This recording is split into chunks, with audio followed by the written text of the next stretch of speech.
ಒಬ್ಳೆ ಇಲ್ಲಿ ಯಾಕೆ ಬಂದು ಕೂತ್ಕೊಂಡಿದ್ಯಾ? ಅಮ್ಮನಿಗೆ ನನ್ನ ಕಣ್ಣೀರು ಕಾಣಬಾರ್ದು ದೊಡ್ಡ ಯಜಮಾನ್ರೆ, ಅವಳು ನೊಂದ್ಕೋತಾಳೆ.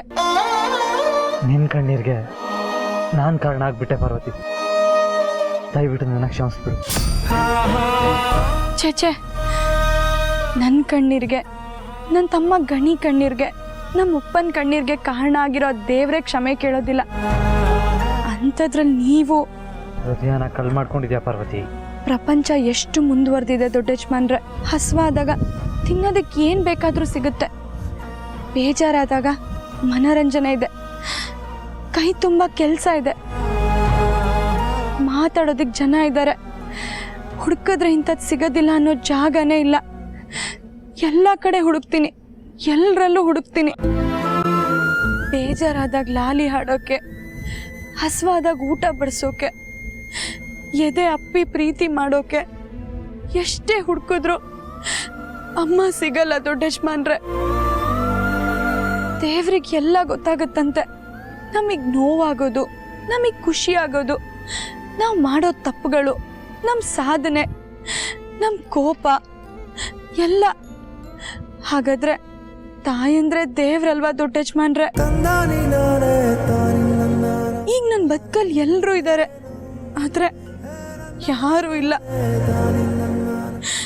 ಯಾಕೆ ಅಂದ್ರೆ ಎಲ್ಲರೂ ಕೊಡ್ತಿದ್ ಪ್ರೀತಿನ ಕೊಡ್ತಿದ್ ಒಂದೇ ಒಂದು ಜೀವ ನನಗಾಗಿಲ್ಲ.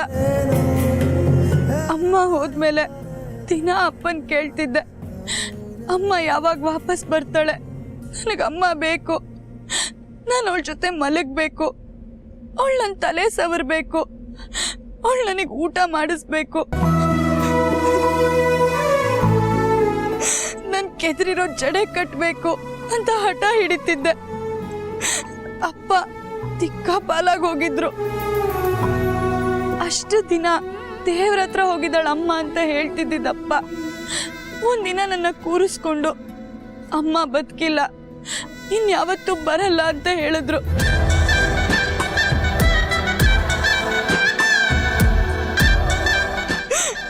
ಆವಾಗ ನನಗೆ ಅಮ್ಮನ ಬೆಲೆ ಏನು ಅಂತ ಗೊತ್ತಾಗಿದ್ದು ದೊಡ್ಡ ಯಜಮಾನ್ರೆ.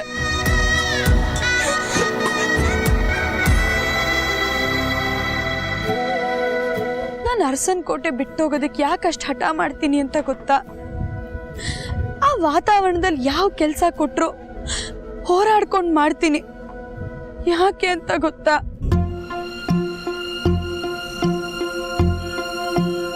ಯಾಕೆ ಪಾರ್ವತಿ? ಅಖಿಲಮ್ಮನಲ್ಲಿ ನಮ್ಮ ಅಮ್ಮನ ಕಂಡ್ಕೊಂಡಿದ್ದೀನಿ. ಎದೆ ಹಾಲು ಉಣ್ಸಿರೋ ತಾಯಿ ಅಲ್ದೆ ಹೋದ್ರು ಅವ್ರು ನಮ್ಮಮ್ಮನೇ. ನನ್ನ ತಾಯಿ ಆದ್ರೆ ನಮ್ಮಮ್ಮನ ಥರ ಆಗ್ಬೇಕು, ಇಲ್ಲಾಂದ್ರೆ ಅಖಿಲಮ್ಮನ ಥರ ಆಗ್ಬೇಕು ದೊಡ್ಡ ಯಜಮಾನ್ರೆ.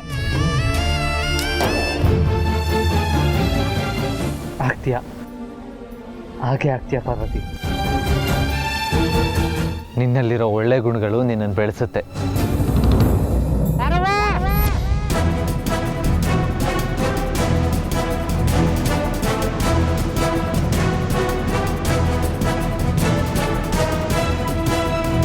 ರಾಮಣ್ಣ, ಏನಿದು ರಕ್ತ? ಅಯ್ಯೋ ಬಿಡವ, ತಗೊಳ್ಳಿ ನಕ್ಷೆ. ಏನಾಯ್ತು? ಯಾರ ಹತ್ರ ಏನಾದ್ರು ಜಗಳ ಮಾಡಿದ್ಯಾ?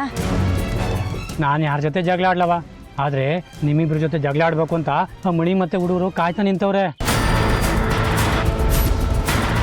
ನೀವೇನಾದ್ರು ಸಿಕ್ಕಿದ್ರು ತೋರಣ ಕಟ್ಬಿಡ್ತೀವಿ ಅಂತ ಗಲಾಟೆ ಮಾಡ್ತವ್ರವ. ಯಾಕೋ ಅವ್ರದ್ದು ಅತಿ ಆಯ್ತು. 4 ಬಿಟ್ರೇನೆ ಅವ್ರಿಗೆ ಬುದ್ಧಿ ಬರೋದು ಅನ್ಸುತ್ತೆ. ಅಯ್ಯೋ ಬೇಡ ಪರವ, ನೀನು ಇವತ್ತಿರ್ತೀಯ, ನಾಳೆ ಹೊಂಟೋಯ್ತೀಯ, ಸುಮ್ಮನೆ ಗಲಾಟೆ ಎಲ್ಲ ಯಾಕೆ ಹೇಳು? ನಮಗಿವೆಲ್ಲ ಮಾಮೂಲಿ ಕಣವ. ಸಾರು ಸಿಟಿಯಿಂದ ಬಂದಿದ್ದಾರೆ, ಅವರಿಗೆ ಆ ಕಚಡ ಜನರ ಸಂಘ ಯಾಕೆ ಹೇಳು? ತಪ್ಪು ನಡೀತಿರುವಾಗ ಬೆಂತಿರುಗಿಸಿ ಓಡೋಗೋದು ದೊಡ್ಡ ತಪ್ಪು. ಪಾರ್ವತಿ, ಇದನ್ನ ಹೀಗೆ ಬಿಟ್ರೆ ನಾವು ಯಾರೂ ಉದ್ಧಾರ ಆಗಲ್ಲ. ಹೋಗಿ ಮಾತಾಡಿ ಇತ್ಯರ್ಥ ಮಾಡ್ಕೋಬೇಕು. ಮಾತಲ್ಲಿ ಕೇಳಬೇಕಲ್ಲ ಸರ್ ಅವರು. ಮಾತಿಂದ ಬಗೆಹರಿದೆ ಹೋದ್ರೆ ದಂಡಂ ದಶಗುಣ.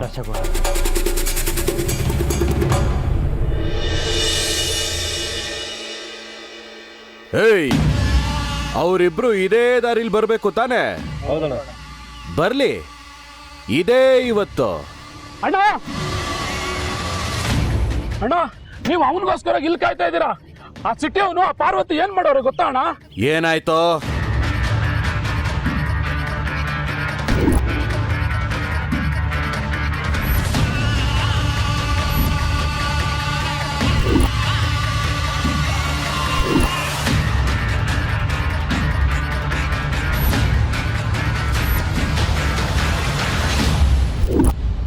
ಏನೋ ನನ್ನೂರಿಗೆ ಬಂದು ನನ್ನ ಹೆಂಡ್ತಿ ಎತ್ಕೊಂಡು ಹೋಗೋರ ಅಷ್ಟೊಂದು ಧೈರ್ಯ ಬಂತ? ಏಯ್ ಬನ್ರ, ತೆಗೀರ ಗಾಡಿ.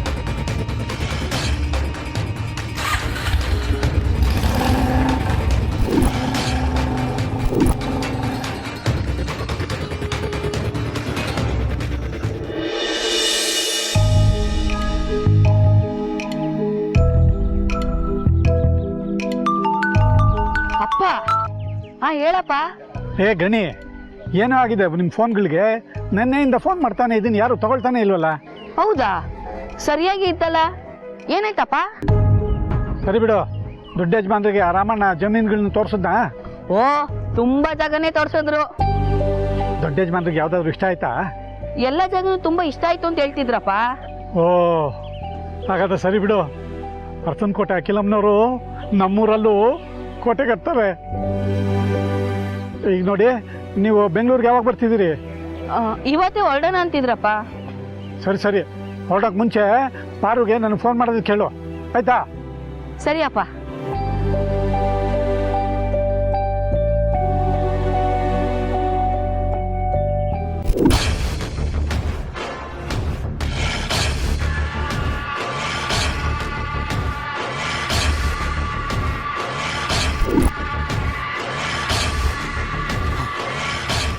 ಏಯ್ ಏಯ್, ಹೋಗ್ಲಿ ಅಂತ ಸುಮ್ನಿದ್ರೆ ಆಟ ಶುರು ಮಾಡ್ಕೊಂಡ್ಬಿಟ್ಟಿದ್ಯಾ?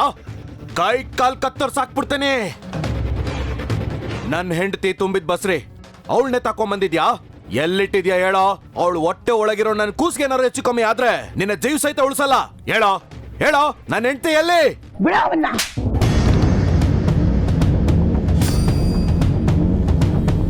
ಏಯ್ ಏಯ್ ಮುದ್ಕೆ, ಏನಾಗಿದೆ ನಿಮ್ಗೆಲ್ಲ? ಯಾವನೋ ಸಿಟಿಯಿಂದ ಬಂದವನೇ ಅಂತ ಹಳ್ಳಿ ಮಗನ್ನೇ ಎದುರಾಕೋತೀರಾ? ಊರೇ ಮಾರ್ಕೋತಾ ಇದ್ದೀರಾ? ಏನ್ ಬಂದಿದೆ ನಿಮ್ಗೆಲ್ಲ? ನನ್ನ ಹೆಂಡ್ರನು ಅವಳು ಹೊಟ್ಟೆ ಒಳಗಿರೋ ಕೂಸೆ ತಕೊಂಬಂದಿದ್ದೆ, ನೀವು ಅದನ್ನ ಪ್ರಶ್ನೆ ಮಾಡಿದ್ರೆ ನನಗೆ ಹೊಡಿತ್ಯಾ? ಆಗಿರೋದು ನನ್ಗಲ್ವೋ ನಿನಗೆ? ಏಯ್, ಏನ್ ಬೊಗಳ್ತಾ ಇದ್ಯಾ ಮುದ್ಕೆ? ಈ ಮಗ ಮಾಡಿರೋ ಉಪಕಾರಕ್ಕೆ ಅವನ್ ಕಾಲಕ್ಕೆ ಬೀಳೋದಕ್ ಬದಲು ಅವನ್ ಕುತ್ತಿಗೆ ಕೊಟ್ಟು ಹಿಡ್ಕೊಂಡಿದ್ಯಲ್ಲ, ನಾಚಿಕೆ ಆಗಲ್ವಾ ನಿನ್ಗೆ? ನನ್ನ ಹೆಂಡ್ತಿನ ತಕೊಂಬಂದ್ರೆ ನನ್ಗೆ ಹೆಂಗ್ ಉಪಕಾರ ಆಯ್ತದೆ? ಹುಚ್ಚ, ಸ್ವಲ್ಪ ತಲೆ ಇಟ್ಕೊಂಡು ಯೋಚನೆ ಮಾಡು. ಆಗಿದ್ದೇನು ಅಂತ ನಾನು ಹೇಳ್ತೀನಿ ಕೇಳು. ಇವರು ನಿನ್ ಜೊತೆಲಿ ಮಾತಾಡ್ಬೇಕು ಅಂತ ನಿಮ್ ಮನೆಗೆ ಬಂದಿದ್ದಾರೆ. ಆಗ ನಿನ್ ಹೆಂಡತಿ ಹೆರಿಗೆ ನೋವಿನಿಂದ ನರಳ್ತಿರೋದನ್ನ ನೋಡಿ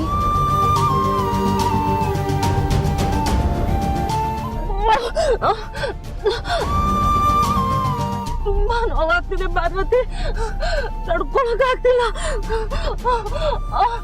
ಅಮ್ಮ, ನಾನು ಉಳಿಯಲ್ಲ ಕಣೆ. ಅಮ್ಮ, ನನ್ನ ಸತ್ರ ಪರವಾಗಿಲ್ಲ. 9 ತಿಂಗಳು ಈ ಪ್ರಪಂಚ ನೋಡ್ಬೇಕು ಅಂತ ಕೂಸು ಬದುಕ್ಬೇಕು. ನೀನ್ ಕಾಪಾಡು ಪಾರ್ವತಿ. ನೀನ್ ಬದುಕ್ತೀಯ, ಹುಟ್ಟಿರೋ ಮಗು ಜೊತೆ ಆಟ ಆಡ್ತೀಯ. ಪಾರ್ವತಿ, ಇಲ್ಲಿ ಹತ್ರ ಹಾಸ್ಪಿಟಲ್ ಎಲ್ಲಿದೆ? ದೊಡ್ಡೇಶ್ಮನ್ರೆ, ಈಗ ನಾವು ಹಾಸ್ಪಿಟ್ಲಿಗೆ ಹೋಗೋ ಸಮಯ ಇಲ್ಲ. ಮನೆ ಕಡೆ ಹೋಗಿ ನಾನು ಅಜ್ಜಿನ ಅಲ್ಲೇ ಕರೆಸ್ತೀನಿ, ಅವಳೇ ಹೆರಿಗೆ ಮಾಡ್ತಾಳೆ. ಏನೂ ಆಗಲ್ವಾ ಪಾರ್ವತಿ? ಪರವಾಗಿಲ್ವಾ? ಅಯ್ಯೋ ಪರವಾಗಿಲ್ಲ ದೊಡ್ಡೇಶ್ಮನ್ರೆ, ನನ್ಮೇಲೆ ನಂಬಿಕೆ ಇಡಿ. ಮನೆ ಕಡೆ ಹೋಗಿ.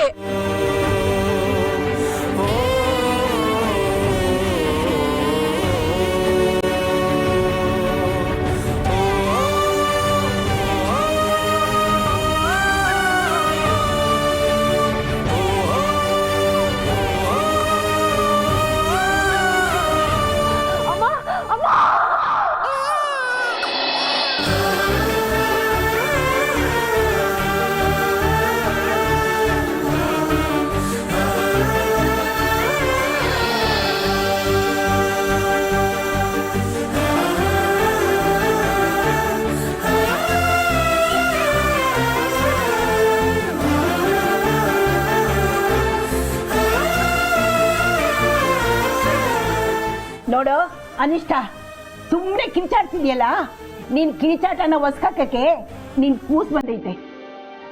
ಕೊಡಮ್ಮ ಪರೋನ್ ಕೈಗೆ.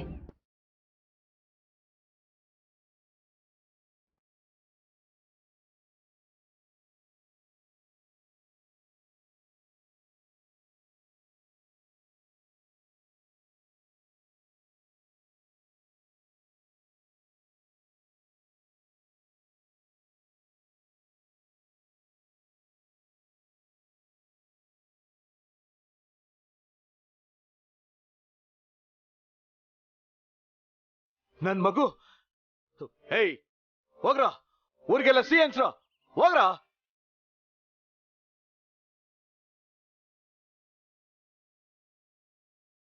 ನನಗೆ ಕ್ಷಮಿಸ್ಬಿಡಿ ದೇವ್ರು, ನಿಮ್ಮಿಂದ ನನ್ನ ಬಿಸ್ನೆಸ್ ಹಾಳಾಗೋಯ್ತದೆ ಅಂತ ಈ ತರ ನಡ್ಕೊಂಡ್ಬಿಟ್ಟೆ. ನೀವು ನಮ್ಮ 3 ಜನಕ್ಕೆ ಒಳ್ಳೇದ್ ಮಾಡಕ್ ಬಂದಿದ್ದೀರಾ.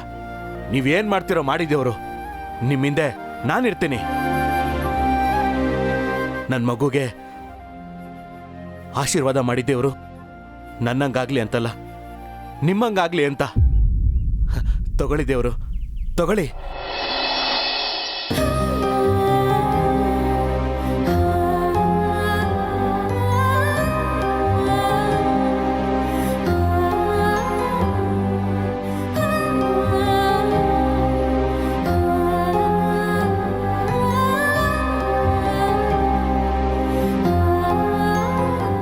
ಹೋಗಪ್ಪ, ಮೊದಲು ಹೋಗಿ ನಿನ್ನ ಹೆಂಡತಿ ನೋಡಿ 1-2 ಒಳ್ಳೆ ಮಾತಾಡ್ಸು. ಆಯ್ತಮ್ಮ, ಇನ್ಮೇಲೆ ರಾಣಿ ನೋಡ್ಕೊಂಡಂಗೆ ನೋಡ್ಕೋತೀನಿ.